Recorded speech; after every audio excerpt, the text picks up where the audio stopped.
গল্লাগুলো কত সুন্দর হয়েছে আর দেখতেও কিন্তু অসাধারণ লাগছে।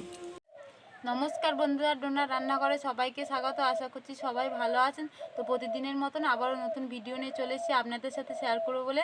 আজকে আমি শেয়ার করব নলেন গুড়ের রসগোল্লা। বন্ধুরা, এই নলেন গুড়ের রসগোল্লাটা শীতকালে খুব পাওয়া যায় আর আমরা বেশিরভাগ দোকান থেকে কিনে থাকি।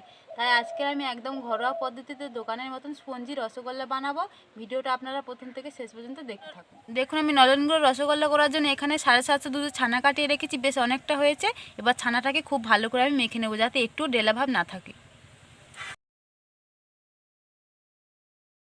দেখুন, এভাবে দোলে দোলে আমি 5-7 মিনিট খুব ভালো করে মেখে নেব।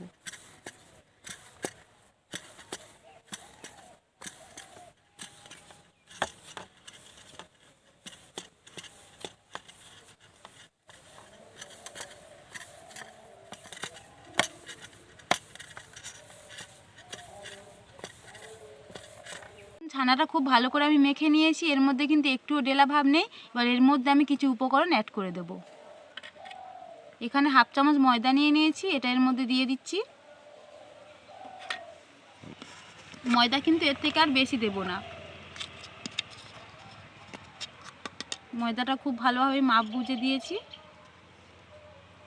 এবারে একদম 1 চিমটে দেখুন বেকিং পাউডার নিয়ে নিয়েছি, সেটা ওর মধ্যে দিয়ে দিচ্ছি। আর 1/2 চামচ আমি সুজি দিয়ে দিচ্ছি। এবার সবগুলো উপকরণ খুব ভালো করে আমি মিশিয়ে নেব।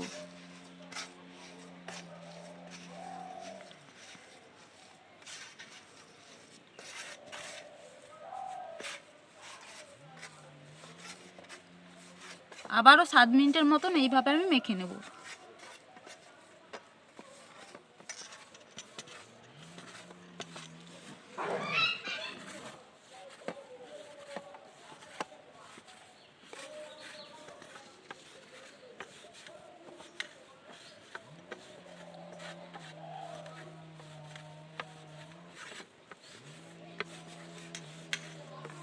এখন সবগুলো উপকরণ দিয়ে খুব ভালো করে আমি মিশিয়ে নিয়েছি। এবার গল্লাগুলো আমি তৈরি করে নেব। গল্লাগুলো যাতে এক সাইজের হয় তার জন্য আমি লেচি কেটে নেব ছোট ছোট করে।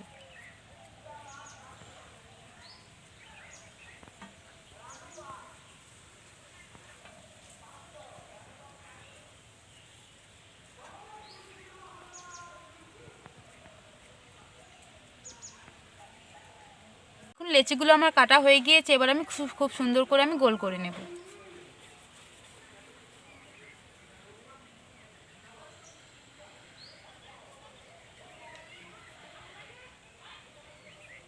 দেখুন, খুব সুন্দর করে আমি গোল করে নিয়েছি। আর একটা তৈরি করে আমি আপনাদের দেখাচ্ছি।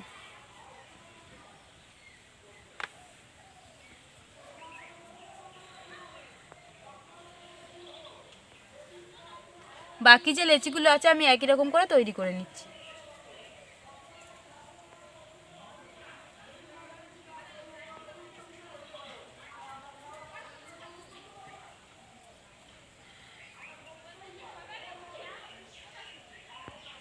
দেখুন, সব গল্লাগুলো কিন্তু আমার সব তৈরি হয়ে গিয়েছে। এবার উনানটা জ্বালিয়ে আমি মিষ্টির রসটা তৈরি করে নেব।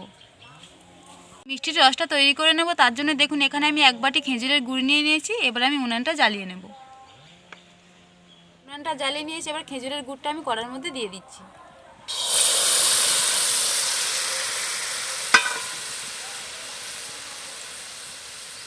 ওই বাটিরই 2 বাটি আমি জল দিয়ে দিচ্ছি।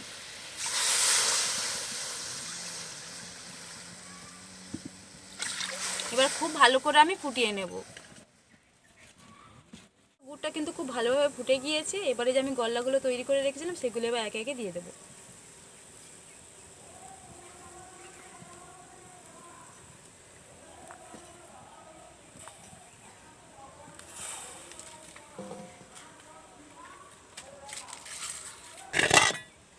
আরও আমি 15 মিনিটের মতন চাপা দিয়ে ভালো করে জাল দিয়ে নেব।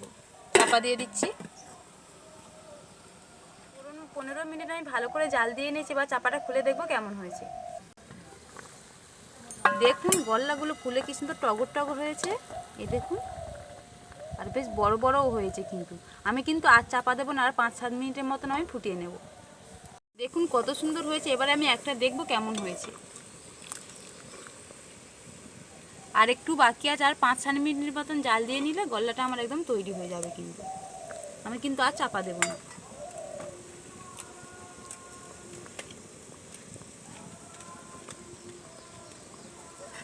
আমি 10 মিনিটের মতন জাল দিয়ে নিয়েছি আর গল্লাগুলো দেখুন আরও কত বড় বড় হয়েছে, আপনারা দেখলেই বুঝতে পারবেন। আর দেখতেও কিন্তু খুব সুন্দর লাগছে। এবার আমি নামিয়ে নেব।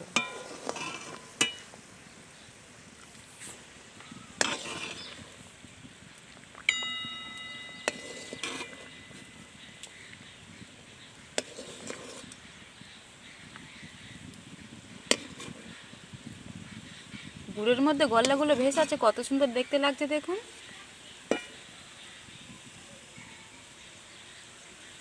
দেখুন গল্লাগুলো কত সুন্দর হয়েছে আর দেখতেও কিন্তু অসাধারণ লাগছে।